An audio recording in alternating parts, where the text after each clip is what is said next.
human species, standing almost twice as tall as a typical humanoid and boasting well-toned and robust physiques. Their facial features are refined, meeting the standards of attractiveness set by humans.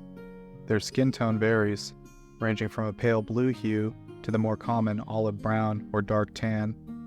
While most have brown eyes, a select few possess rare blue eyes, believed to be a sign from fate, indicating potential for significant deeds, whether benevolent or malevolent, and potentially augmented abilities associated with the force known as the evil eye.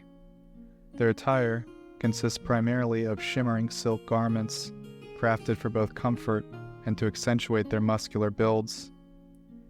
Jinn reside within the elemental plane of air, inhabiting freeholds comprised of floating islands constructed from earth and stone.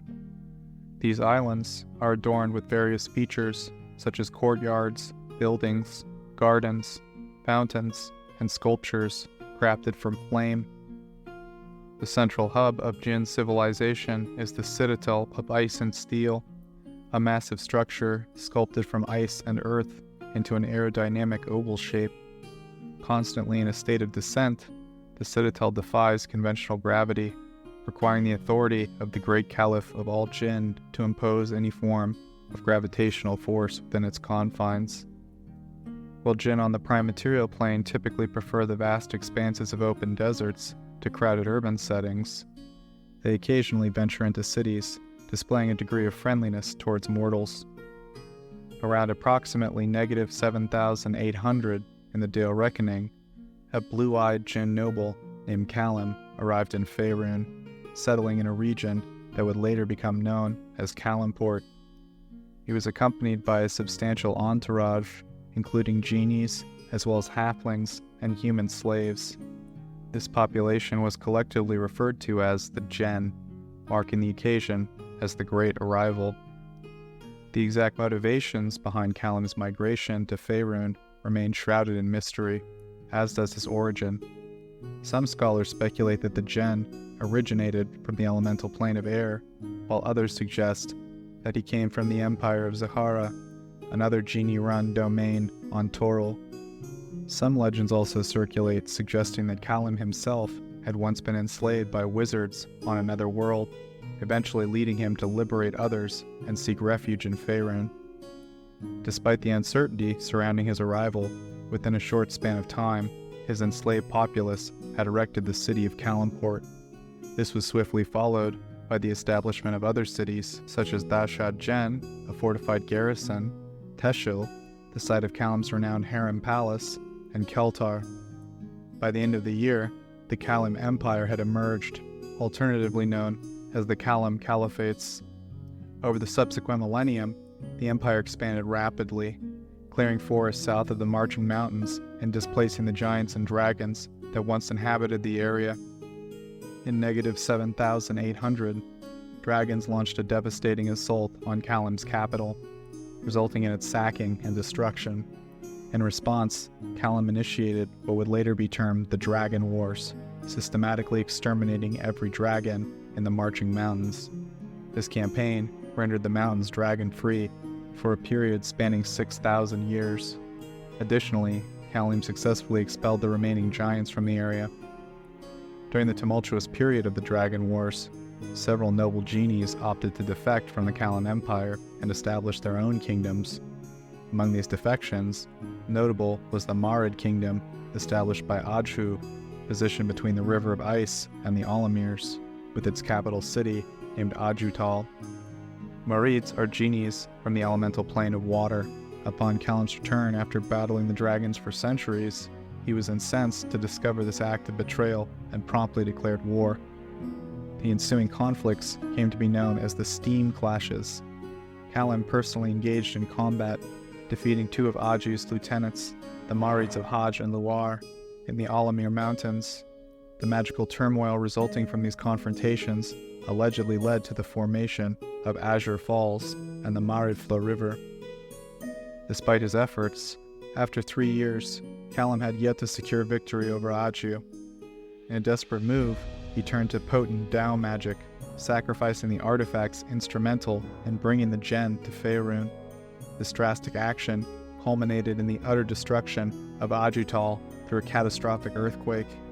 The magnitude of this magical cataclysm extended to devastate hundreds of square miles within Kalim's empire, resulting in the formation of an inland bay southwest of the Alamirs and the emergence of what would later be known as the Spider Swamp. This catastrophic event famously became referred to as the Shattering. In negative 6,800, Faerun witnessed the arrival of another genie through magical means, who would later emerge as Kalim's greatest adversary, the Afridi Lord Memnon. Establishing the kingdom of Memnanar in the north of the river Aegis, Memnon's presence ignited numerous skirmishes between the armies led by Genie and Afridi. By negative 6,500, these clashes had escalated into full-scale warfare, marking the onset of the era of skyfire.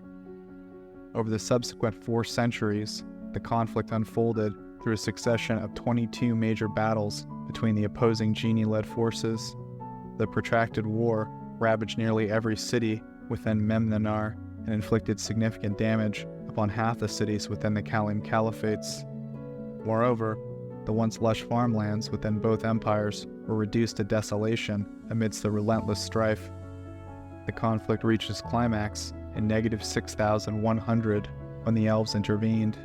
During the 22nd and final battle of the era of Skyfire, known as the Battle of Teshalal Fields, the Genie and Afridi unleashed the full might of their armies and sorceries, engulfing the fields in flames. However, amidst the chaos, the elven high mage Pharos appeared unexpectedly. Harnessing the ancient potency of elven high magic, Pharos cast a spell that severed the physical bodies of Kalim and Memnon from their consciousness. Memnon's consciousness was thrust into the earth, while Kalim's was propelled into the sky. Meanwhile, their bodies, along with those of numerous other genies and Afridi, were ensnared and melded together within a gem of over 60 facets, now renowned as the Kalim Memnon crystal. Thus Kalim and Memnon found themselves imprisoned in 2 realms simultaneously. Despite their disembodied state, their will persists, fueling an unrelenting magical conflict spanning millennia. This eternal struggle, where neither can reach the other nor the gem containing their bodies, eventually shaped the vast expanse known as the Kalim Desert.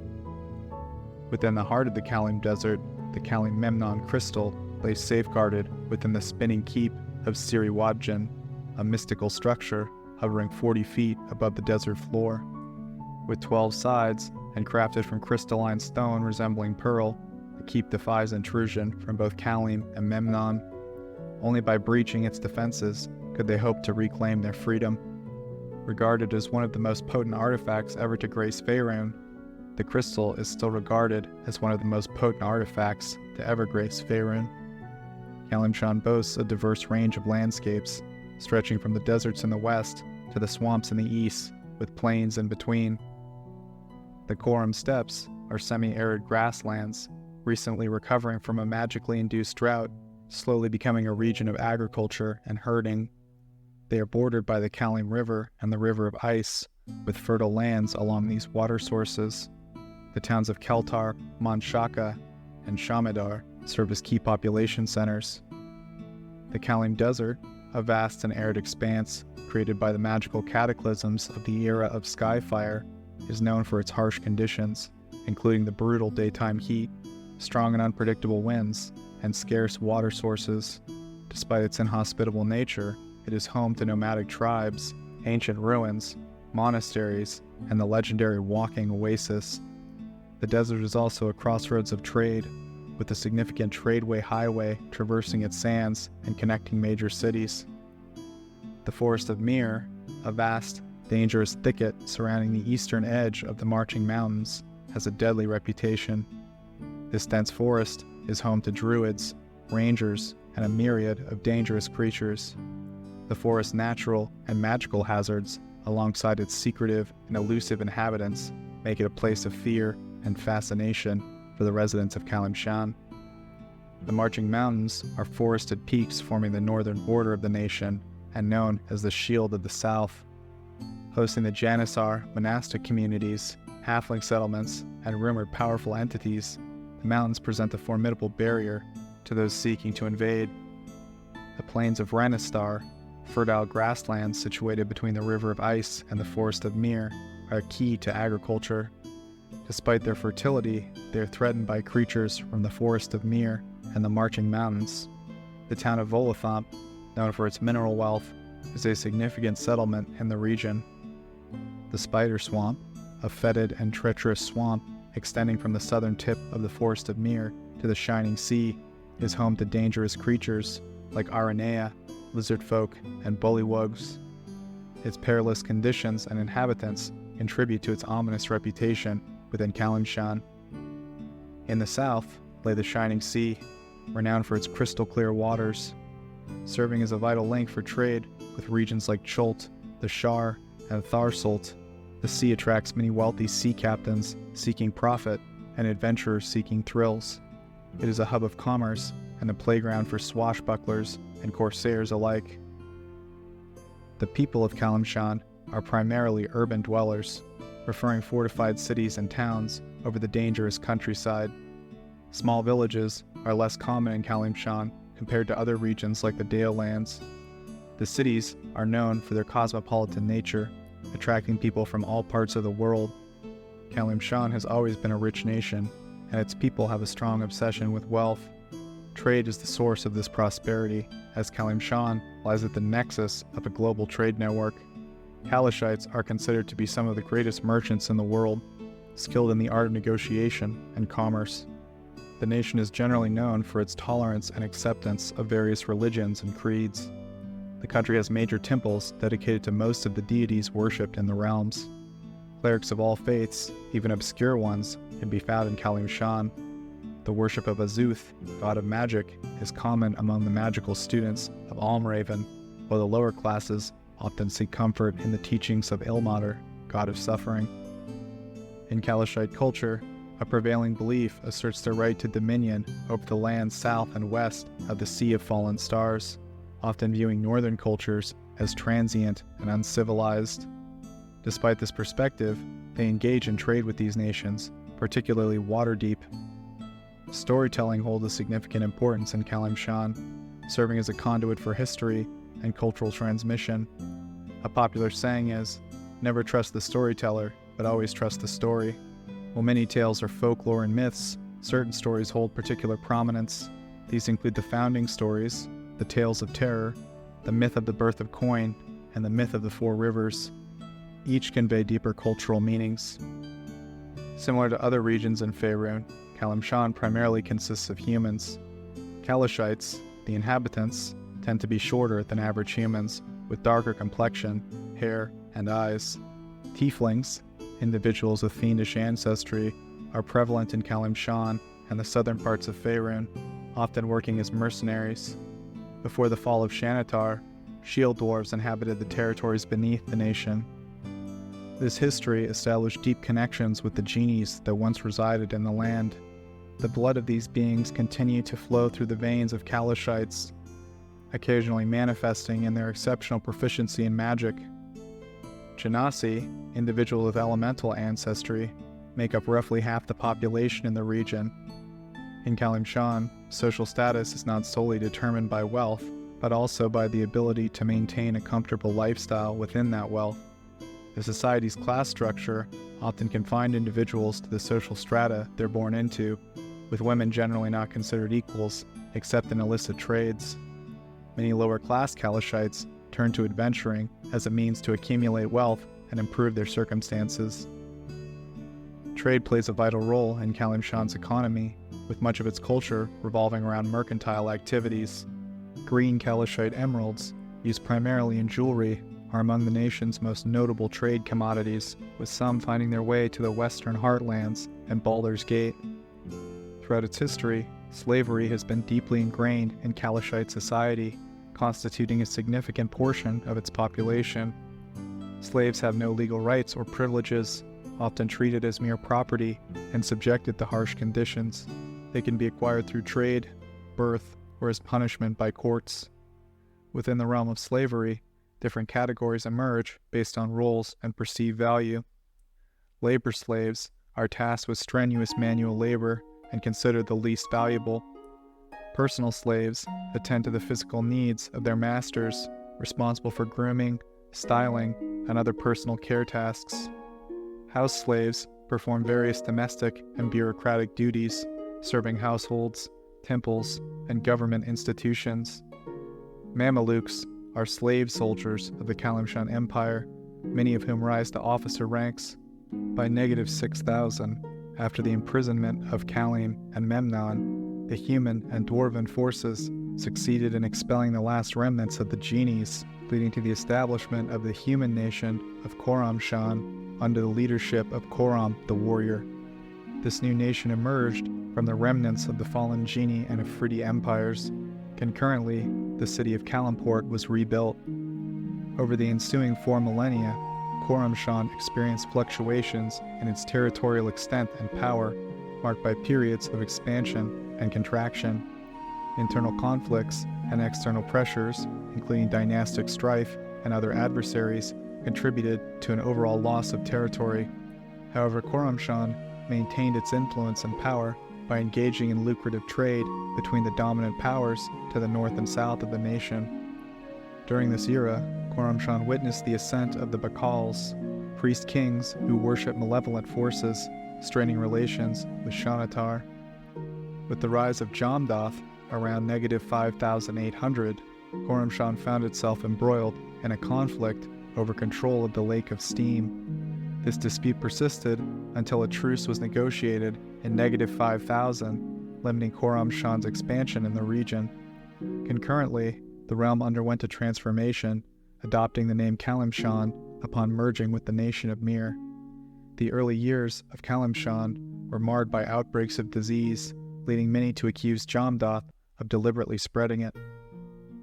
The Tavir Bakals, driven by aggressive expansionism and a fervent desire to eradicate the dwarven presence in Calimshan, instigated the abandonment of High Shanatar around -2600. Despite aspirations to establish a grand empire, Calimshan faced formidable opposition, primarily from the elves inhabiting the northern forests. Moreover, to the east, the crash of the Beholder Spelljammers into the Alamir Mountains introduced a persistent adversary that would plague Calimshan for countless centuries. The resurgence of genie worship within the country prompted a shift away from the expansionist ambitions, with a newfound reverence for the arts taking precedence. The dragon Ilvera Sahli Sar seized control of Calimshan's throne, imposing draconic rule for over a century until her eventual demise. However, her slayers were embroiled in internal conflicts, inadvertently provoking wars with neighboring elves and beholders, resulting in a major loss of northern territories. Subsequently, the beholders marshaled hordes of goblins and ogres, launching a concentrated assault on Calimshan's cities. However, the occupation was short-lived, as warrior priests of Drakon swiftly expelled them, marking the abandonment of the Bakal ideology. A brief period of peace ensued, shattered when the beholders exacted their revenge. Yet this time Calimshan was prepared, successfully defending itself and fostering a resurgence of expansionist ambitions. However, internal tensions between the military and merchants, exacerbated by outbreaks of plague, hindered significant territorial gains. This eventually resulted in the military gaining complete dominance over the Pasha and politics of Calimshan around -900. Advancements in technology facilitated Calimshan's exploration of regions like Cholt and Tashalar, enabling trade while also harboring intentions of manipulation. Concurrently, bronze weaponry gave way to iron, positioning Calimshan well ahead of its neighbors in terms of its military power. Nevertheless, the emergence of drow raids from the Underdark in -790, targeting the emirates of Tethir and Iltkazar for human slaves, diverted Calimshan's attention. These raids, known as the Night Wars, occupied Calimshan's garrisons, fostering organized resistance against the government. Ultimately, the unrest facilitated the independence of the highlands of Old Iltkazar, laying the groundwork for Tethir's emergence as a sovereign nation over the ensuing centuries. Despite facing rebellions in previously secure territories, Calimshan persisted in its expansion efforts, establishing cities along the western shores of the Lake of Steam. Although some of these settlements succumbed to drow and beholder incursions, enough survived to warrant the expansion of Calimshan's borders to encompass the area. However, attempts to extend control to the eastern shores of the lake were thwarted by Jamdath, leading to the abandonment of the colonies in that region. Further challenges arose in the year of clutching dusk, -375, when the Empire plague swept through Calimshan, claiming the lives of the reigning Pasha, his heirs, and thousands of others. This catastrophic event fragmented the Empire into completely independent city-states until the plague subsided. Subsequently, the Tetherian clans seized control of Kalimaron and Miratma, compelling the new Pasha to grant independence to Tethir. Although an attempt to reconquer Tethir was launched over half a century later, the endeavor ultimately failed, with Tethir retaining its independence. The assassination of the Pasha shortly thereafter further weakened the military's authority, paving the way for the ascendance of the influential merchants, priests, and wizards who challenged the absolute rule of subsequent Pashas, leading to a period marked by political instability and numerous assassinations. In response to a looming beholder invasion threatening all three realms, an alliance was forged between Tethir, Iltkhazar, and Calimshan in the Year of Many Eyes, -170. Conflict fought by this alliance, known as the Eye Tyrant Wars, successfully repelled the beholder incursion. However, it proved tenuous, quickly unraveling when the immediate threat subsided. The Shun Imperium, reigning over vast swathes of southern and western Faerun during the Sixth Age of Calimshan, 27 to 450, stands out as the most extensively documented of all Calimshan's royal dynasties.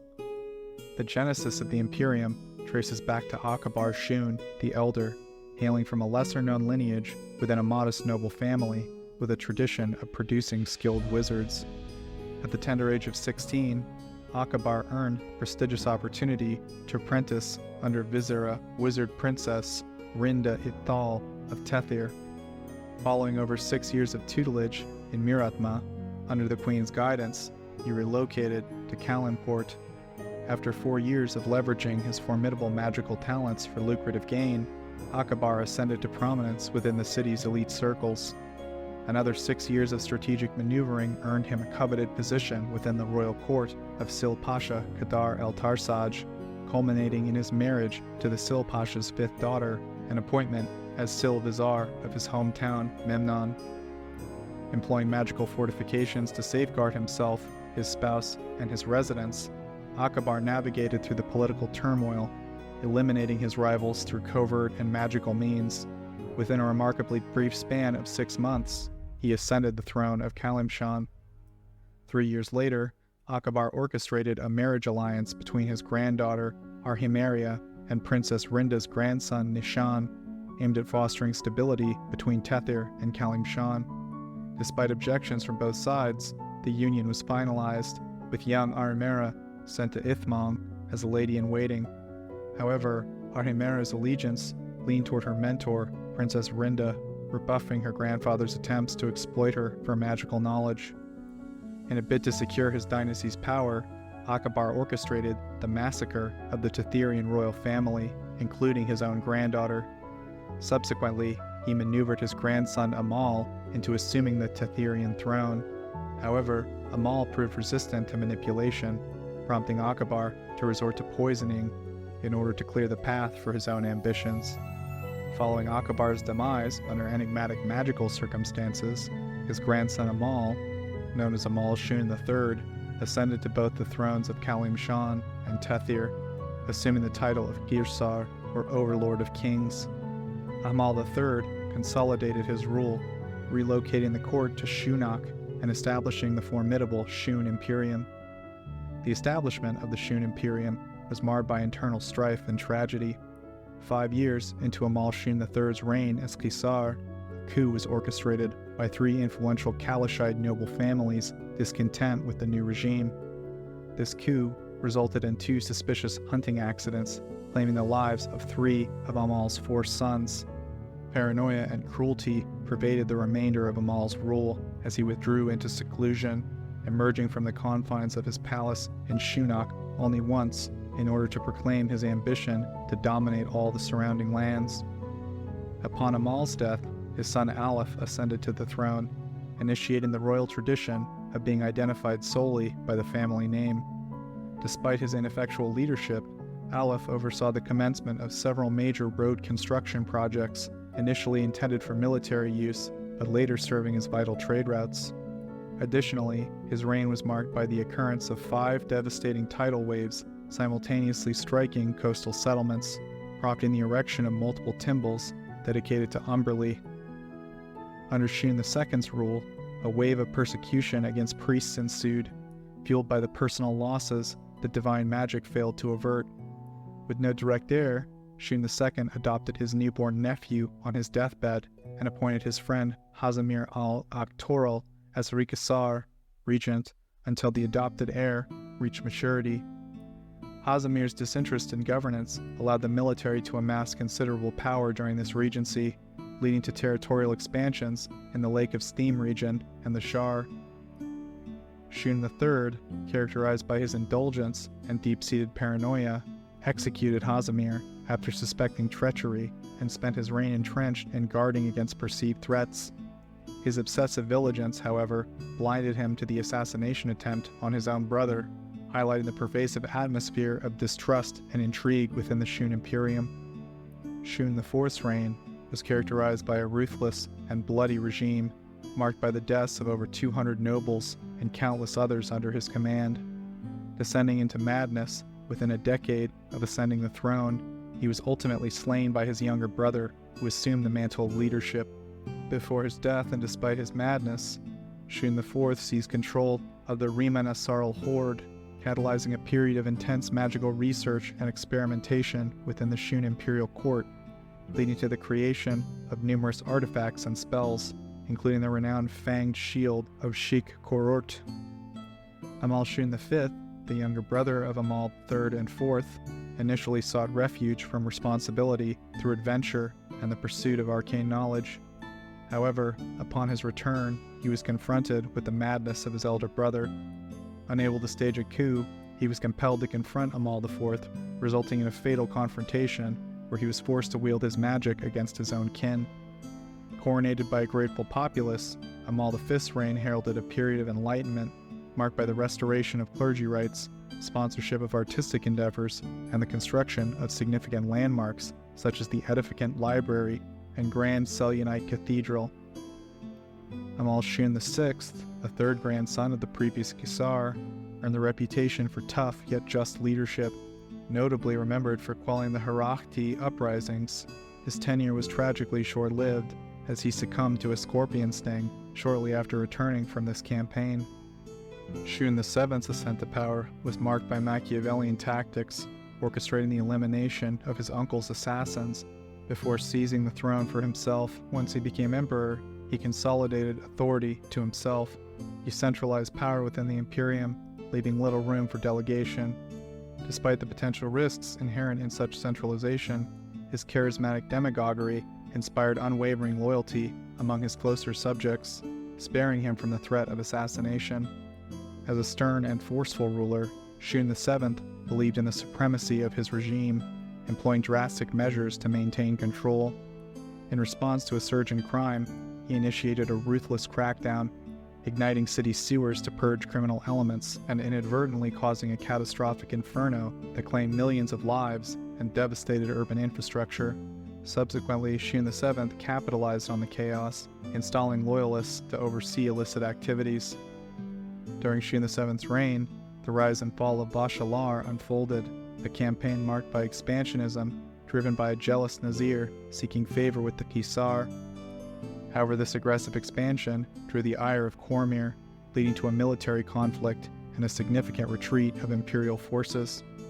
Following injuries sustained in a battle, Shun VII pursued the path to lichdom, designating his daughter as his heir and employing illusionary guises to conceal his true strength, anticipating a treacherous move against him. Qasar Ashani's tenure as ruler was marked by negligence and indulgence, as she prioritized her own personal pursuits in the harem over matters of governance. Exploited by manipulative factions within the Imperium, she remained oblivious to the erosion of her authority as regional nobles siphoned loyalty from the Shunarch, plunging the Imperium into a state of near collapse over 6 decades of ineffective rule. Amidst the mounting challenges, including the rebellion in Tethir, the dragon known as Iraclathagra assassinated the Shunarch, and with her demise, one of Faerun's most formidable empires met its end. As it was established long before the cities of Waterdeep and Am, Calimshan could have been one of the most powerful and wealthy nations on the western coast of Faerun if it were unified. However, it is more accurately described as a collection of squabbling city-states, each caught up in its own internal merchant factions and power struggles, with all city-states paying verbal obeisance to the Pasha of Calimshan. The largest of these city-states is Kalimport, where the sequestered Pasha relaxes and debauches while his servants and bureaucratic underlings squabble about the kingdom. Calimshan's appearance of unity is maintained by the naval and merchant fleet flying the flag of Calimshan, a gold field with blue lines slanting across it, creating the illusion of a unified nation despite these internal conflicts. Calimshan is an urban-focused culture with many great cities. Almraven is situated on the south coast and is noted for having the largest shipyards in the nation. It is better known, however, as the preeminent center for magical research and home to several fine universities. Known as the City of Glory, Kalimport serves as the capital of Calimshan and was once considered the greatest city in the world. Despite being considerably diminished by the empire's decline, it remains a sprawling, historic, and impressive city. Keltar is positioned on the eastern bank of the Kalim River and prides itself on being a tough frontier town with a disdain for politics. It's known for exporting fine leather goods, olive oil, and fig wine. Manshaka, known as the City of Sin, is located on the southern coast and serves as a haven for smugglers, thieves, and those at odds with the law. The city is famous for its high walls, red minarets, and the blood arenas, where gladiators fight to the death. Manshaka is a place where vice thrives. The city's reputation for lawlessness and entertainment make it a unique destination in Calimshan. Memnon, known as the Desert Gateway, is strategically located on the south bank of the River Aegis, where it empties into the Shining Sea. The city's defenses and position as an important trade stop and fishing port make it a cornerstone of Calimshan's northern defenses. It is often called the Scarlet City due to its red clay brick constructions. Genasi trace their lineage back to ancient unions between mortals and elemental beings. In Calimshan, jinn and Ifrit once held sway, and their unions with humans led to the birth of the Genasi. When these rulers were toppled, their plain-touched offspring were scattered across the region, with their bloodlines extending far beyond Calimshan's borders over many millennia. Descended from Ifrit ancestry, fire Genasi embody flames and intense heat. Their skin may bear flickering patterns reminiscent of fire, and they possess an innate aptitude for fire-based magic. Within jinn heritage, air Genasi radiate an ethereal quality. Their hair might seem to float as if caught in a gentle breeze, and they command the winds and the storms. Born from the union of mortals and water genie, water Genasi exhibit a fluid movement and grace. Their skin may shine like dew, and they wield water manipulation effortlessly. Rooted in the essence of the earth Genasi possess features reminiscent of stone. Their bodies may display veins of precious minerals, and they have the ability to shape stone and soil at will. In contemporary Faerun, Genasi comprise approximately half of Calimshan's populace, existing as both free individuals and enslaved laborers. Genasi and Calimshan have gained notoriety for their enslavement of humans, with their continual conflicts across the Kalim Desert leaving lasting scars on the land. The catastrophic events of the second era of Skyfire transformed the metropolis of Soldafor into a desolate ruin where rogue jinn and Ifrit still engage in fierce clashes. In Calimshan, mosaics hold a special significance and are not just decorative art pieces. The wizards of the Shun Imperium created a unique magical item called a Kalashite mosaic. These mosaics appear to be regular stone mosaics on floors, roofs, or ceilings, but they have embedded magical effects. The secret of creating these Kalashite mosaics has been lost over time, but many examples of them still exist in the great houses across Calimshan, as well as in the public spaces in Kalimport's wizard wards. One example is a mosaic of regeneration, a very rare and wondrous item. When a person touches this mosaic, their body can be partly healed once every 10 minutes. If someone loses a body part, the mosaic causes the missing part to regrow and return to full functionality after about 7 days. Another example is the mosaic of scrying, which allows the user to scry on distant locations. There are also other types of Calimshan mosaics, such as teleportation and truth. Within a century of the Imperium of Shun's collapse, Calimshan found itself under the rule of its own slaves. Trained and armed by Shun nobles who clung to their opulent lifestyles, these slave warriors, known as Mamalukes, rose against their masters with unforeseen independence of thought, swiftly toppling the established order. Kalimport fell to flames, and Manshaka arose as the new seat of power, while surviving eastern cities grappled with the influx of humans drawn to beholder worship. The era of Mamaluke rule met its end with the Rage of Dragons in 1018 as the wealthy maneuvered to reinstate slavery and assert dominance through opportunistic alliances. Decades of trade conflicts ensued, plunging the nation into instability, with various factions vying for control of individual cities.